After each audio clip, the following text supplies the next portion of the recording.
열왕기하 13장 14절에서 19절. 엘리사가 죽을 병이 들매 이스라엘의 왕 요아스가 그에게로 내려와 자기의 얼굴에 눈물을 흘리며 이르되 내 아버지여 내 아버지여 이스라엘의 병거와 마병이여 하매 엘리사가 그에게 이르되 활과 화살들을 가져오소서 하는지라 활과 화살들을 그에게 가져오매 또 이스라엘 왕에게 이르되 왕의 손으로 활을 잡으소서 하매 그가 손으로 잡으니 엘리사가 자기 손을 왕의 손 위에 얹고 이르되 동쪽 창을 여소서 하여 곧 열매 엘리사가 이르되 쏘소서 하는지라 곧 쏘매 엘리사가 이르되 이는 여호와를 위한 구원의 화살 곧 아람에 대한 구원의 화살이니 왕이 아람 사람을 멸절하도록 아벡에서 치리이다 하니라. 또 이르되 화살들을 집으소서 곧 집음에 엘리사가 또 이스라엘 왕에게 이르되 땅을 치소서 하는지라 이에 세 번 치고 그친지라 하나님의 사람이 노하여 이르되 왕이 대여섯 번을 칠 것이니이다. 그리하였다면 왕이 아람을 진멸하기까지 쳤으리이다. 그런즉 이제는 왕이 아람을 세 번만 치리이다 하니라.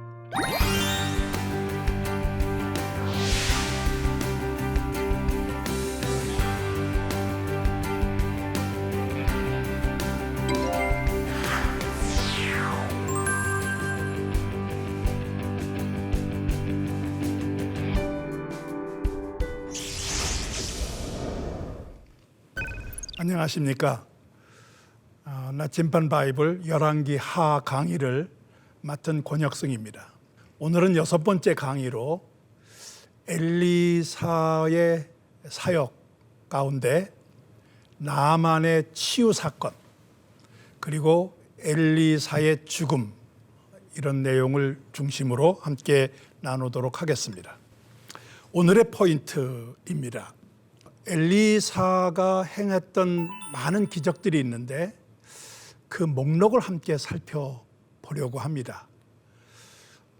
그러면서 나만의 치유 사건에서 배울 점이 뭔가 그 내용 안에 우리를 향하신 또 하나님께서 주시는 메시지가 담겨 있다고 봅니다. 세 번째는 엘리사의 마지막 죽음을 전후한 그런 엘리사 사역을 함께 살펴보겠습니다.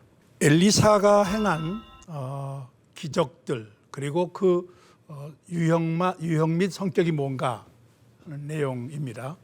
먼저 왜 이 기적의 역사가 북왕국 이스라엘에만 집중하였는가? 물론 남왕국 유다에 기적이 없었다는 얘기는 아닙니다. 그러나 훨씬 더 많은 집중적으로 기적이 일어난 곳이 북왕국 이스라엘입니다. 저는 여기에 가장 기본적인 이유가 남왕국 유다와 북왕국 이스라엘의 신앙적 기반 자체가 다르기 때문이다라고 봅니다. 북왕국 이스라엘에는 남왕국 유다처럼 단일 왕가가 아닙니다. 첫 시간에 소개해드린 대로 북왕국은 9개의 왕가가 있었습니다. 왕가가 바뀔 때마다 암살 사건, 구테타가 일어나면서 끊임없이 왕가가 바뀌게 됩니다.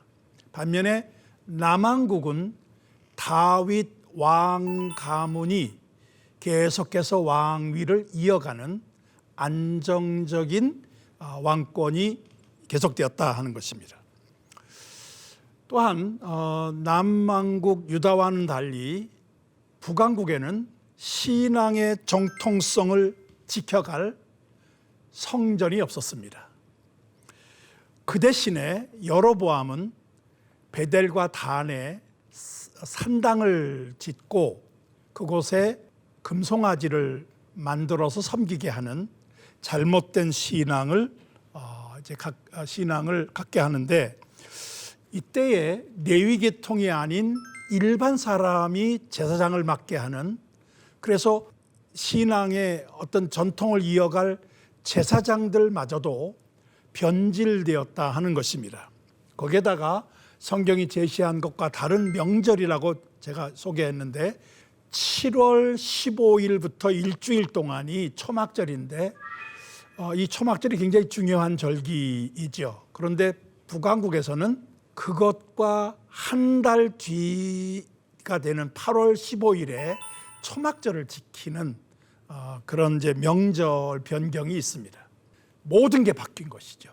그만큼 정통성을 잃어버렸다 하는 것이에요. 그런 점에서 이 북왕국 이스라엘은 신앙을 지킬 수 있는 그릇 자체가 없어졌다 하는 것입니다.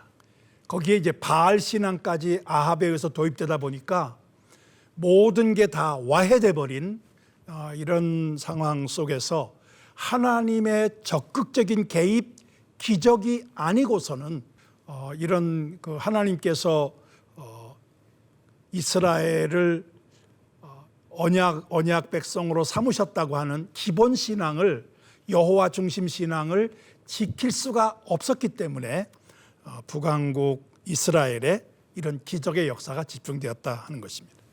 엘리사가 행한 기적들, 저는 13가지 정도를 지금 여기에 목록을 제가 만들어 보았는데, 요단강을 가르는 것부터 시작해서 마지막에는 엘리사의 무덤에 시체를 던졌는데 그 시체가 엘리사의 뼈에 닿자마자 소생됩니다.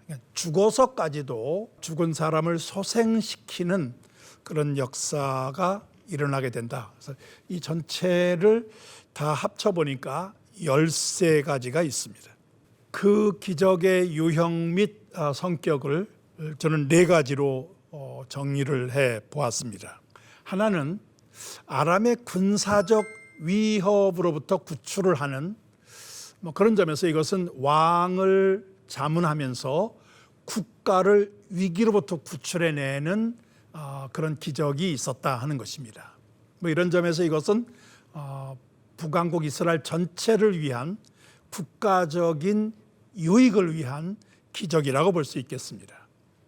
두 번째는 어려움을 겪는 제자들이나 가족들의 그런 여러 가지 어려움을 해결해 주는 것이었습니다.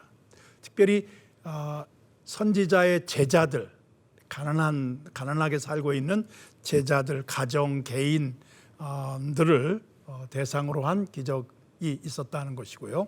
어려움을 겪는 개인이나 도시, 여기서 도시는 여리고를 포함해서 그런 도시의 문제를 해결해 주는 것이 있었다. 마지막 4번째는 질병 치료와 죽은 자가 소생되는 이런 일들이 있었습니다. 그 외 여러 가지 이 기적의 유형 성격을 설명할 수 있겠습니다만은 저는 이 4가지 정도로 정리를 해 보았습니다.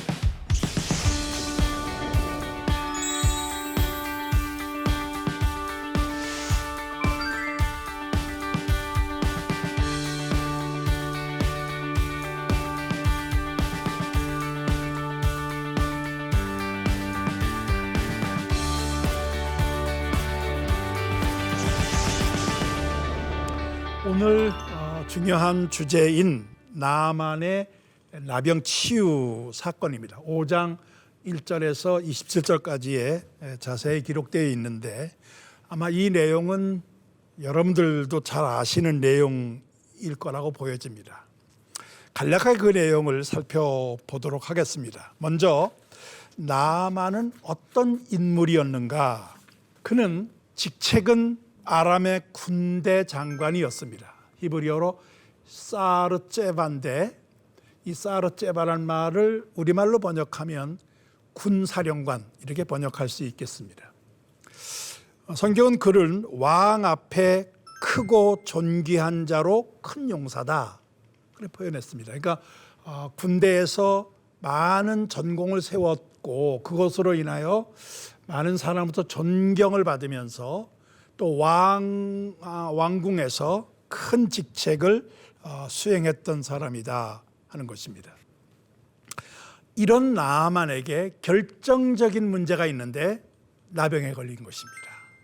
당시 나병이라고 하면 우선 불치의 병입니다.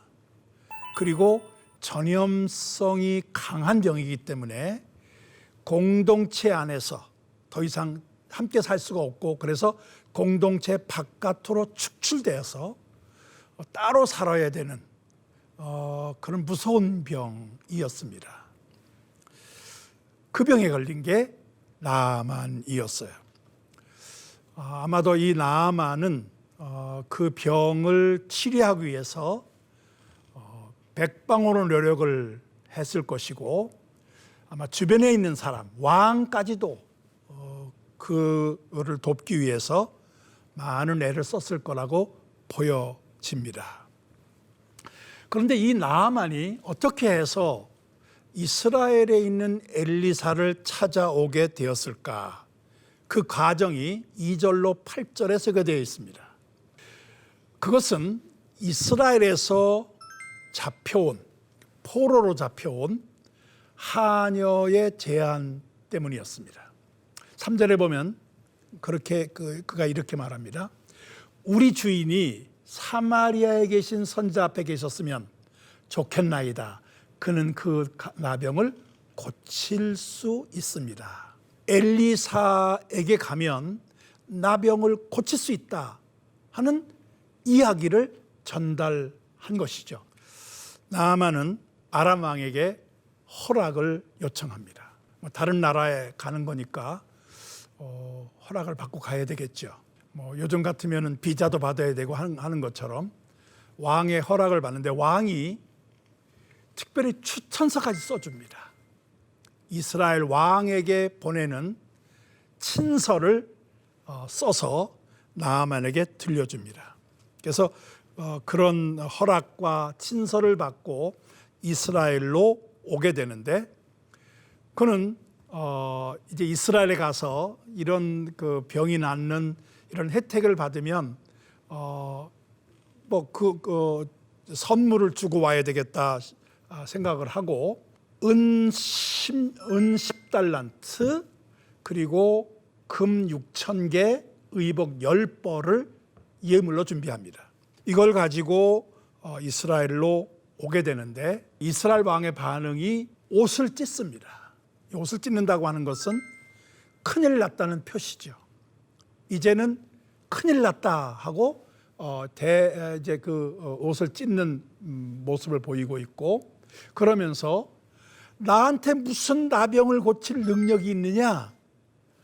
그러면서 이거는 분명 나아만을 보내서 이 나병 이 문제를 가지고 고치지 못하게 되면 이스라엘과 분쟁을 일으키려고 하는 의도에서 보낸 것이다, 이런 오해를 합니다. 이 소식을 전해들은 엘리사, 그는 왕에게 나아만을 자기에게 보내라고 부탁을 합니다. 그래서 이스라엘 왕은 나아만을 엘리사에게 보내는데, 그 나아만이 엘리사를 방문했을 때 이런 지시를 합니다. 요단강에 가서 7번 씻으라. 이게 전부예요.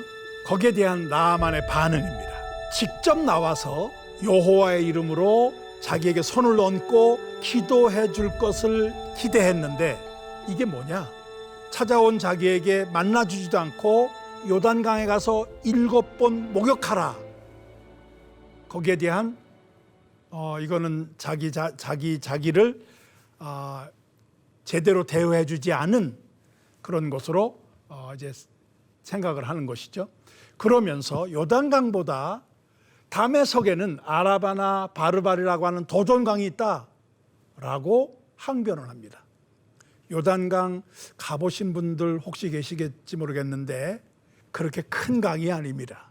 거긴데 다메섹 근처에 있는 아라바나 바르발 강이 훨씬 더 외모로 보나 물량으로 보나 더 좋은 강이라고 나아만이 항변을 한 것입니다. 그러면서 분노하며 가려고 합니다. 그런데 그의 부하 가운데 제대로 된 부하가 있었던 것 같습니다. 부하가 그런 나아만을 향해서 충언을 합니다. 엘리사가 지시한 것은 큰 일이 아닙니다.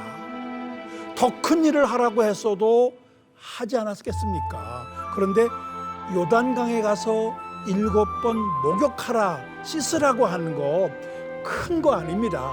지시대로 하면 병이 낫는다고 하는데 왜 못하십니까? 결국 나아만이 순종하면서 요단강으로 가서 7번 몸을 씻었을 때 그의 몸이 깨끗하게 병이 낫게 됩니다. 치유를 받은 나아만 엘리사에게 다시 돌아옵니다. 그러면서 그가 이렇게 고백합니다. 내가 이제 이스라엘 외에는 온 천하에 신이 없는 줄을 알겠습니다. 여호와가 유일한 창조주 하나님임을 고백하겠다는 신앙 고백입니다. 그러면서 자기가 가지고 온 예물을 엘리사에게 주려고 합니다. 그러나 엘리사는 받지 않습니다. 그래서 이제 다시 이 나아만이 이렇게 엘리사에게 고백을 해요.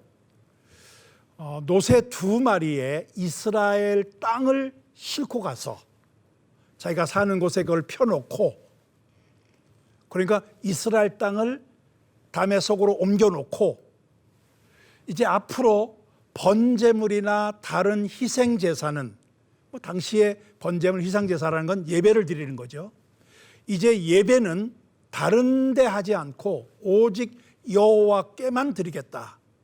그러기 위해서 이스라엘 땅을 노새 2마리에 싣고 가겠다고 합니다.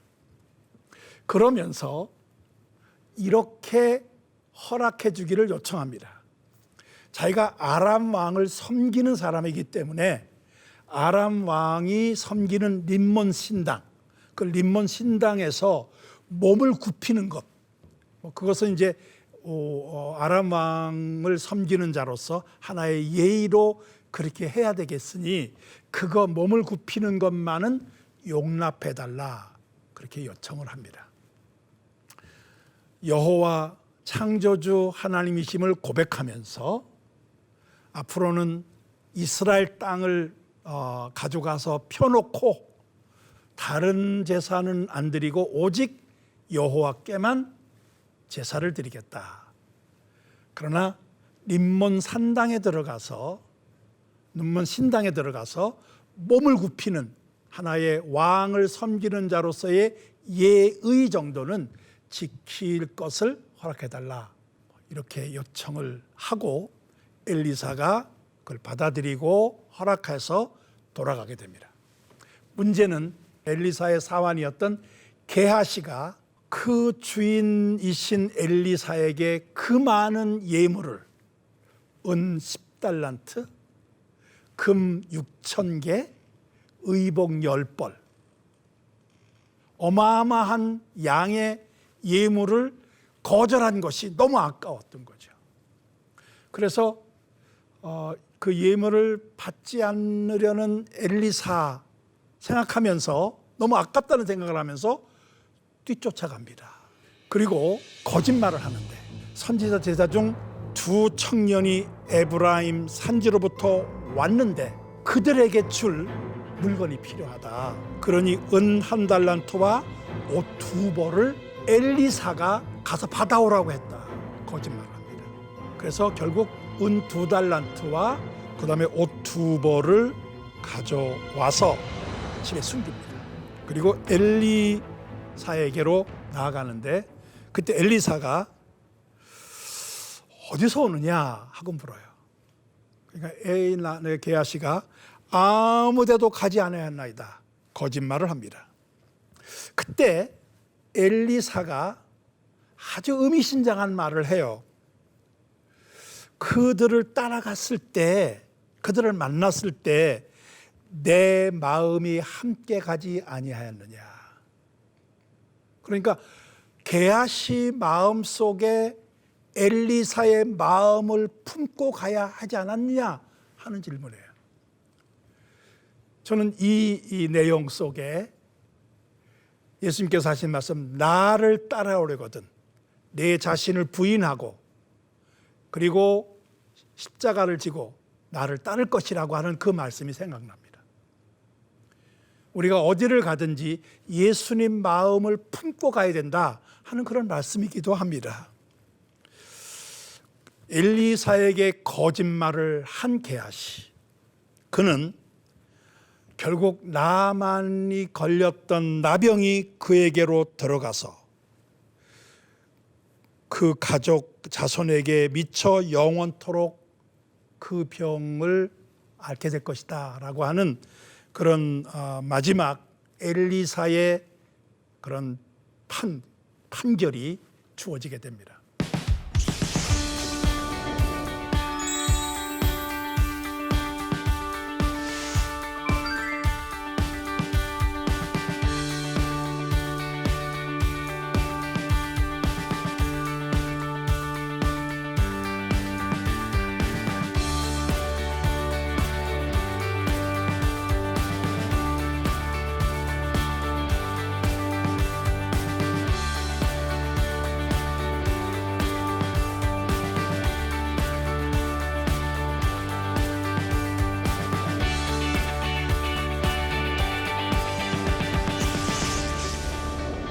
엘리사의 마지막 사역에 대한 내용인데 13장 14절로 21절입니다.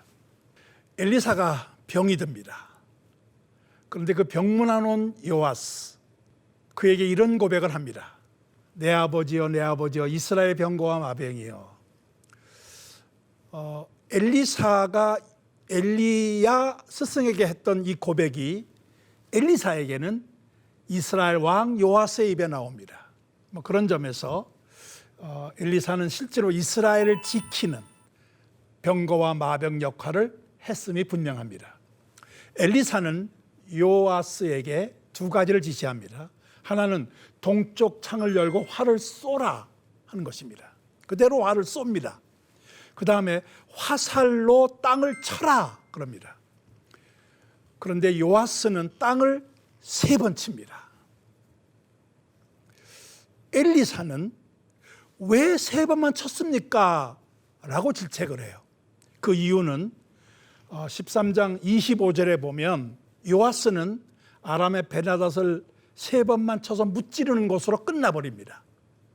그러니까 3번 땅을 치라고 한 게 아니라 화살로 땅을 치라고 했는데, 다시 말하면 엘리사가 그만 칠할 때까지 쳐야 되는데 3번만 친 거예요.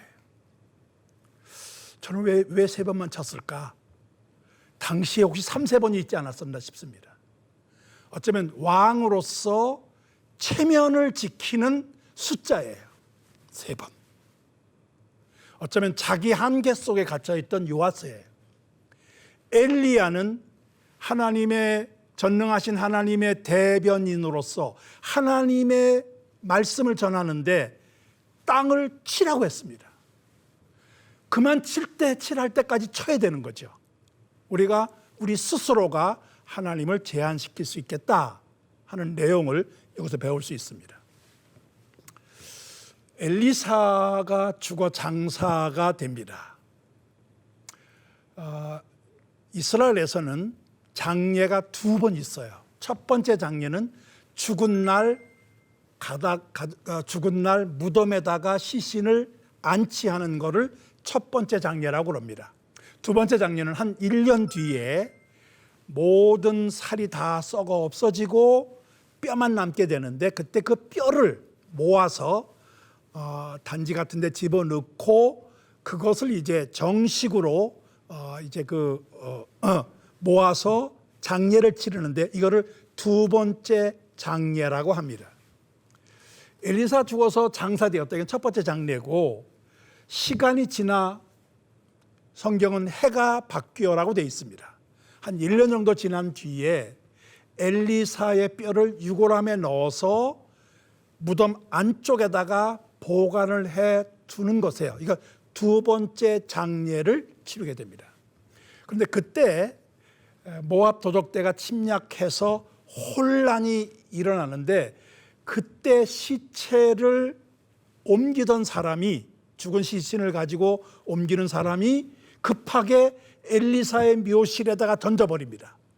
그런데 그 시신이 엘리사의 뼈에 닿자마자 죽은 자가 회생됩니다. 좀 마지막 죽은 자를 살렸다가는 이 내용은 우리가 잘못 이해를 하면은 이게 바로 성자 유물 사상으로 전락할 수 있어요. 그러나 이것은 하나님께서 그런 방법으로 기적을 일으킨 것이죠. 그런데 성경에서 이런 방법으로 죽은 자를 살리는 일은 한 번도 없습니다. 이거는 하나님께서 그 한 사건을 통해서 죽은 엘리사의 뼈를 통해서도 사람을 살려낼 수 있다라고 하는 기적을 보여준 것뿐입니다. 하나님의 기적이라는 관점에서 우리가 이해를 해야지 이거를 엘리사의 뼈가 죽은 자를 살릴 수 있다라고 하는 기계적인 것으로 가면 잘못될 수 있다 하는 것입니다. 엘리사의 마지막 상황을 우리가 살펴보면서 하나의 정리할 내용이 있다면 엘리사는 후계자를 세우지 않습니다. 그거는 여호수아가 후계자를 세우지 않은 것과 비슷합니다. 왜 엘리사는 후계자를 세우지 않았을까? 엘리야의 경우는 하나님 후계자를 세우라고 그래요. 엘리사의 경우에는 하나님이 후계자를 세우라는 말씀이 없습니다. 어쩌면 거기까지가 하나님께서 기적을 통하여 이스라엘 역사를 다시금 일으키시려고 하는 시도를 한 마지막이 아닌가 싶습니다. 오늘 함께 강의를 마무리하면서 우리 삶에 적용할 점들을 살펴보겠습니다. 첫째, 나아만에서 배울 점입니다. 자기 판단을 하나님 말씀보다 앞세우지 말아야 된다.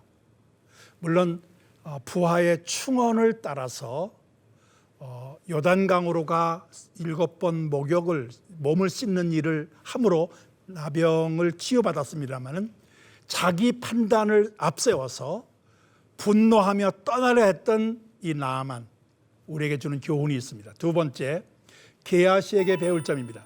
세속적인 욕심에 빠지는 시험을 조심해야 됩니다. 엘리사의 마음을 품고 가야 되는데 빼놓고 개인적인 세속적인 욕심을 품고 갔다 하는 것이죠. 세 번째는 요아스 왕에서 배울 점인데, 활을 가지고 땅을 치라 했으면 치지 말랄까지 쳐야 되는데 하나님 앞에서 자기 자신을 스스로 제한해 버렸어요. 그게 3번 침으로 인하여, 3번이라고 하는 것이 자기가 가지고 있는 한계인데 그 한계 안에 갇혀버린 것이죠. 우리는 하나님 앞에서 자신을 제한하지 말아야 되겠다 하는 교훈을 얻을 수 있겠습니다. 다음번에는 이스라엘 역사에서 가장 특별한 사건이기도 한 예후의 정치 종교 개혁에 대한 말씀을 함께 나누도록 하겠습니다. 감사합니다.